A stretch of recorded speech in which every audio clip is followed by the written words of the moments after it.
Hi guys, so today's video is going to be a before you read, which is kind of like an introduction into the Stormlight Archive by Brandon Sanderson. If you've ever seen those before you buy videos in reference to video games, it's going to be kind of like that. It's going to be an overview of some information that might be helpful to know before going into the Stormlight Archive, or at the very least, maybe will make getting into it a little less daunting because these books are all currently over 1,000 pages, and I know looking at them, it can be a little scary. Before we get into it, even if you are already familiar with the Stormlight Archive, I'm sure there's going to be something that I don't mention that you might think is helpful for other people to know. So if that is the case, please feel free to leave your helpful information in the comments down below. The more information we can provide, the more hopefully people will get into Stormlight Archive because it's awesome. I have a few different topics that I want to cover in this video. I'm going to have timestamps for each of these, and I'm going to give you a rundown right now for what those are going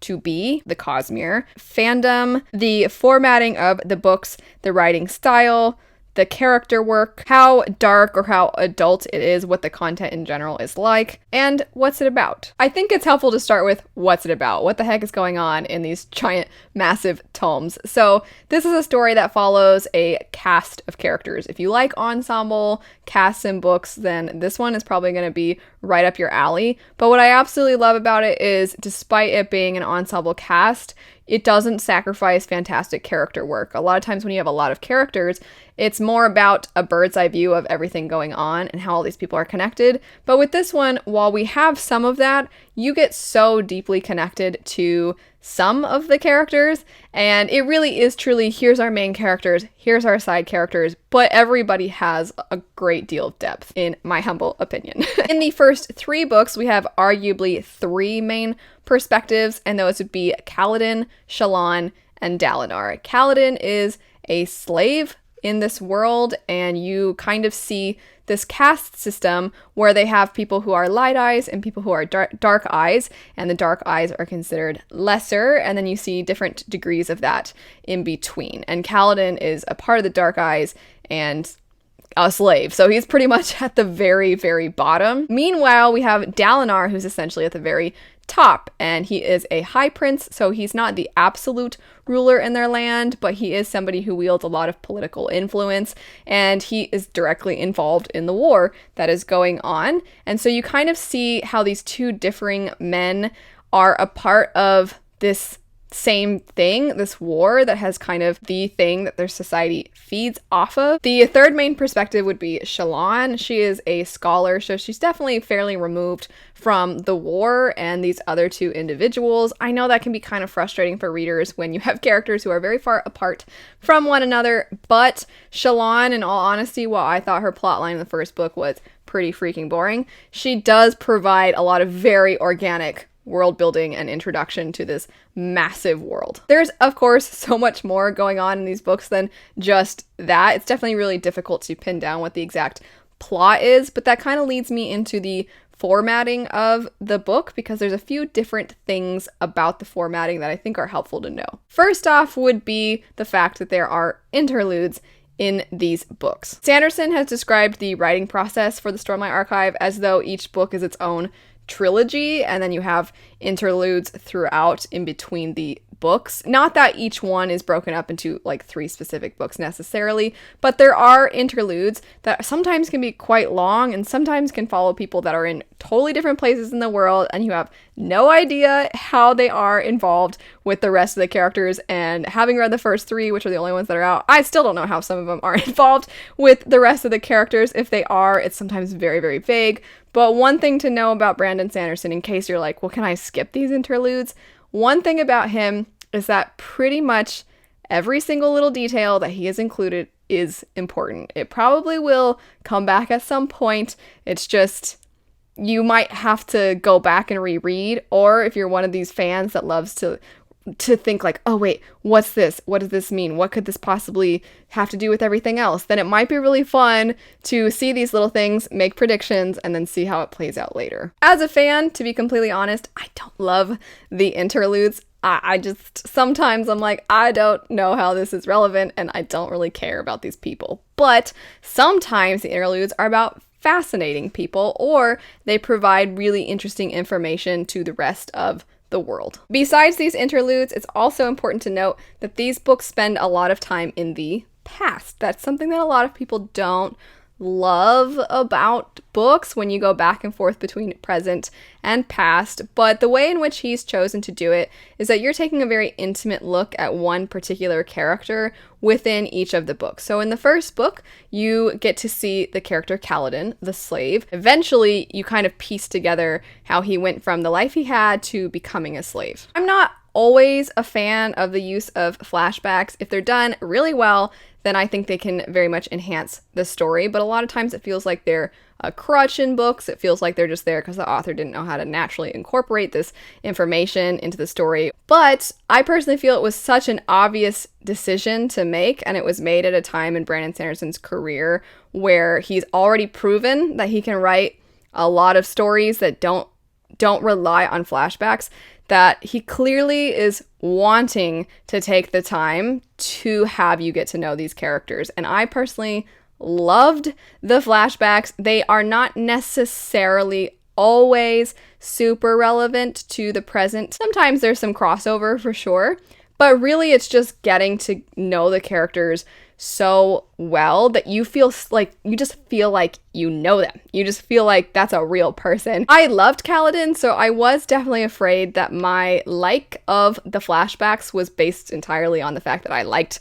Kaladin. I'm a very character-driven reader, so getting to read more about a character that I love was right up my alley. So I was a little nervous with the sequels that I wasn't going to be as big of a fan, but honestly, I thought that the way he did them in each of the books was so good, and there's definitely a lot of debate as to which character's backstory is the best. They're all very deep, they're all very tragic, and I just feel like they're all really good. Of course, these two particular elements are part of why these books are so long. If you cut out the backstories and you cut out the interludes, they would be much shorter, but they're kind of part of what makes these books what they are if you have the time and really want to dive into it. I think you probably won't regret getting to see these things play out. One of the other reasons that I think this actually worked really well is because Brandon Sanderson's writing style, his prose, is pretty straightforward. And I almost feel bad saying that, but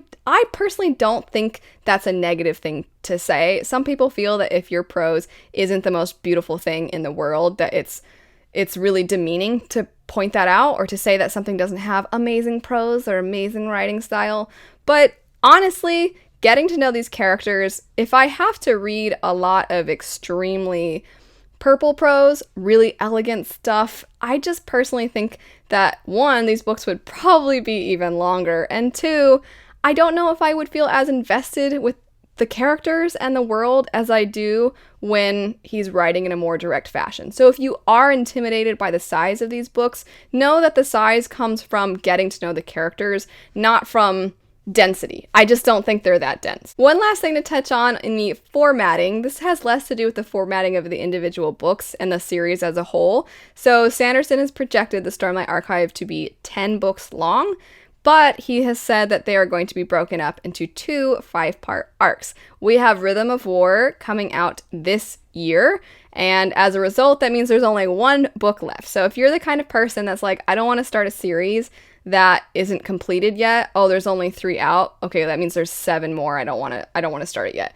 Actually, there's about to be 4 out, and then we only have 1 more left, and it's basically going to be the end of a series. Next, I want to touch on how the Stormlight Archive is tied into Brandon Sanderson's Cosmere and what the Cosmere is. I do have a whole video dedicated to going in depth about Brandon Sanderson's Cosmere. That's not what's going to happen today. The Cosmere is just a shared universe. That's the simple explanation for it, and that's really, I feel like, the only explanation you need. But how much the Stormlight Archive is tied to the Cosmere is something I know a lot of people wonder, because they think, do I have to read all these other books before I read this? I've heard I gotta read this one called Warbreaker. Do I actually have to do that? The tie-ins from the Cosmere are not extreme. It's not like if you don't read the rest of the books that were published before Stormlight Archive, you're going to be missing out on a ton or you won't know what's going on.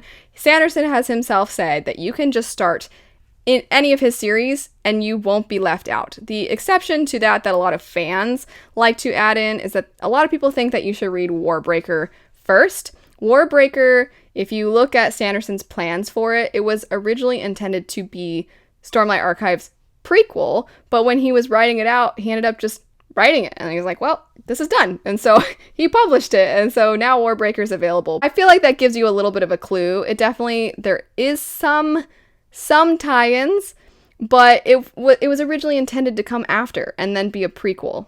So like the events take place before, but it was going to be written after. You guys know what prequels are. Warbreaker is currently a standalone, and I think it's a ton of fun. So if you want to pick up Warbreaker first, especially if you've never read any Sanderson, I highly recommend that. But if you just want to dive right into Stormlight Archive, I'm not going to spoil you and say what exactly the tie-ins are. It's just that there's a certain thing that you see in Warbreaker that you end up seeing in Oathbringer, and there's very, very, very minor side characters that show up in Stormlight Archive that might have been in Warbreaker, but they're not even named by the same things. There's just a couple of things that they say that you're like, wait a second, is that so-and-so from over there? If you read Stormlight Archive first, and then you read Warbreaker, you're going to get that same information. You're just going to get it that way instead of reading Warbreaker and then seeing it in Stormlight. The only other addition to this is there is what is kind of called Stormlight Archive 2.5, which would be Edge Dancer.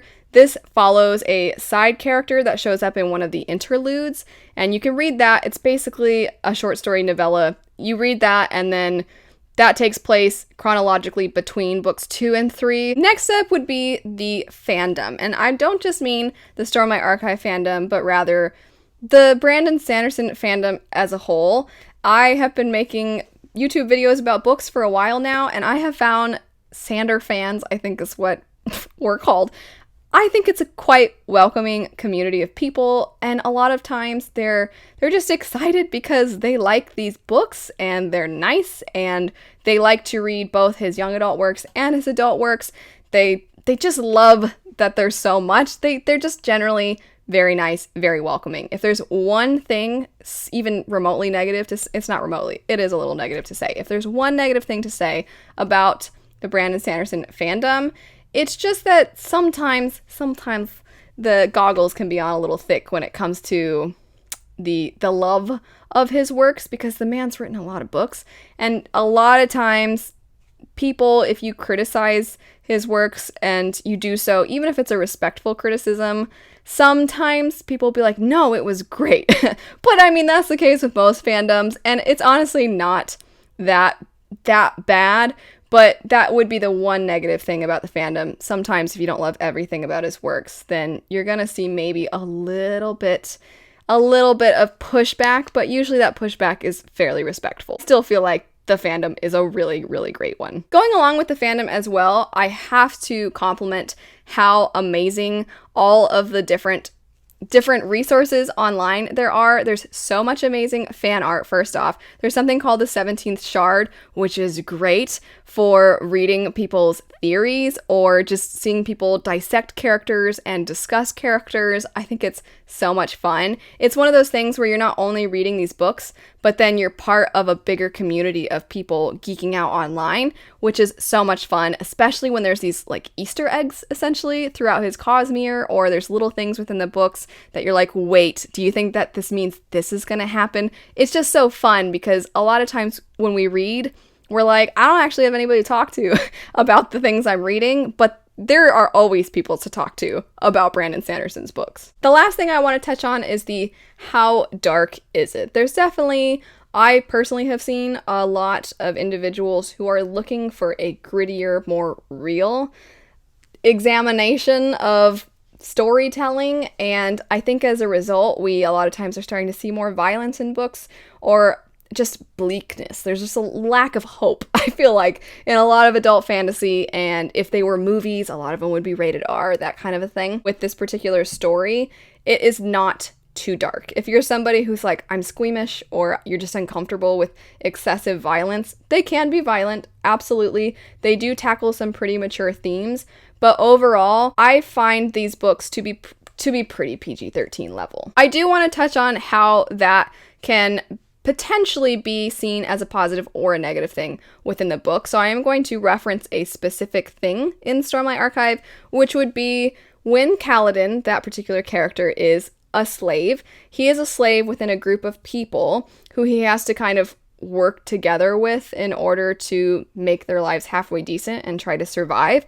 And these people are slaves because supposedly they're supposed to be criminals, the worst of the worst, absolutely terrible, that sort of thing. And in this group, you basically see that they're not that. A lot of times they're people like Kaladin who are not bad, terrible human beings. They've just been dealt a bad hand, or society's views on these individuals have placed them in these positions. And one thing that I feel like could have been done that would have been fascinating to examine is if you maybe had this be a little more grimdark, you would have found likely at least one of the members of this particular group would have been a terrible person. They are people who have their struggles. You're going to see people who have addictions in this group. You're going to see people who stole. You're definitely seeing some criminals, but none of the criminals are criminals that you absolutely can't root for.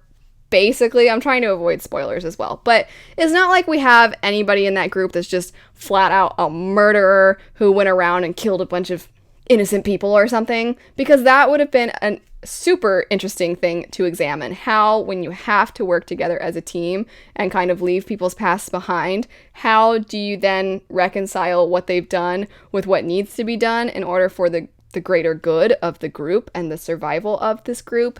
That would have been really interesting to examine. But for the most part, there's some exceptions. I would say most of your good guys are pretty good guys. They're all layered. They're all flawed. You're definitely going to see very well fleshed out people, but your good guys are usually people you can root for. I am not trying to imply, though, that this is a negative thing. This is definitely a preference thing. If you are looking for a story where you can root for your good guys, sometimes you don't want to root for them because they make mistakes, but for the most part, your good guys are your good guys. I feel like the story is definitely that. There's definitely instances where you're finding they give you hope. There's those moments where you just want to like fist bump the air because the most heroic, awesome things happen. There's definitely a lot of that, but there are still consequences. There are still stakes. Man, are there stakes some of the times in the story where you're like, no, darn it. There's definitely a lot of that. Also, to follow up on the concept of how dark is it and the themes that are explored, I think that this story does a fantastic job of exploring mental health.